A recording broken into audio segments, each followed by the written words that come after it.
One of the challenges I think we all face is when there are these extreme weather moments, is exactly explaining the role of climate in them. We know climate is a general driver of more extreme weather, but it's very hard in the moment always to assess, like with the Maui wildfires or the smoke in Canada, exactly what is the role of climate, how much of it is El Nino versus other factors.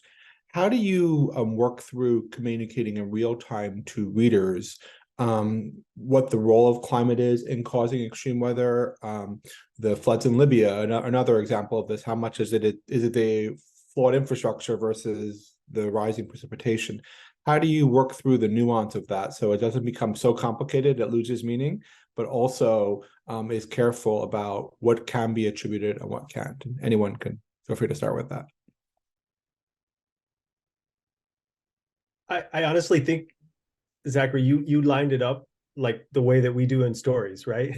I mean, we can only say what we know, and just need to be careful, particularly when an extreme weather event is happening. Within a week or two, as you all know, there are scientists who really have gotten to a point with attribution science where they can say somewhat definitively, actually, yeah, we do think that this was, spurred by climate change or, exacerbated. But in the moment, we just have to say what we know, and line it up just kind of in some ways that you did. We know that these events can happen. We know that, there's more precipitation. We know that there's more heat, and then just kind of let readers decide. I don't think we can go further than that. I think it's just critical that you're always in touch with scientists as this evidence is evolving in real time. One thing, and again, this is obviously since I've been covering this for quite a while, I remember that, more about a decade ago or longer than that, Carrie Emanuel from MIT was saying, look, I think that there's this connection between hurricanes and climate change, but it's a little too early to tell. Now that science is incredibly well established. And the new question has become, when we look at the rapid acceleration of hurricanes as they approach shore, like we just saw with Hurricane Otis, to what extent can we attribute that to climate change? And I think that in some ways, there is always going to be this tension between peer-reviewed science that takes a long time to kind of evolve and reach a conclusion, and the demands of a daily deadline or an hourly deadline and how you communicate that. But by really identifying the researchers who you trust the most and keeping a keen eye looking at peer-reviewed literature, that's one of the best ways that we can be on solid ground when we're communicating this to our readers and audience.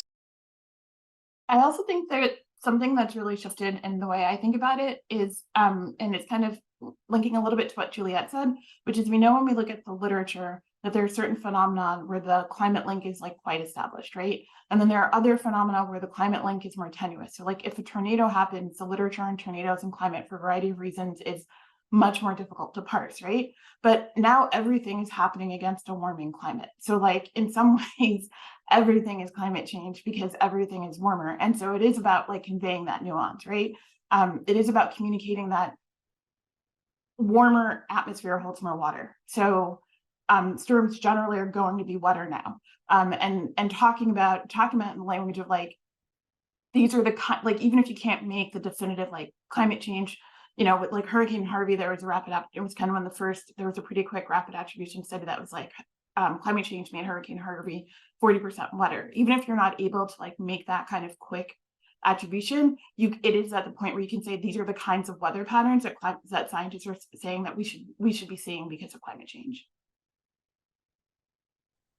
Yeah, those are all great points. I think we're not directly involved in kind of the editorial kind of decisions that our grantees make, but I can give you a good example, I think, of or a novel example of an approach to coverage that kind of, I think, borrows from some of the principles that just been laid out here. The Post and Courier in South Carolina, they made a conscious decision to create a long series called Rising Waters, and because they realized that there were these increasing significant weather effects and flooding and things like that, They basically created a series that was underpinned with good science on the reasons why climate is, behind the increased flooding or the increase in hurricanes and other things affecting Charleston. And then what they would do is they would wait for a big weather event, and then they would release these stories that have all that science and good information embedded. And when you have that audience really focused on that near-term disaster, but you're really helping them understand much more broadly the issue of climate change. And I thought that was a really unique approach and a great way to do it.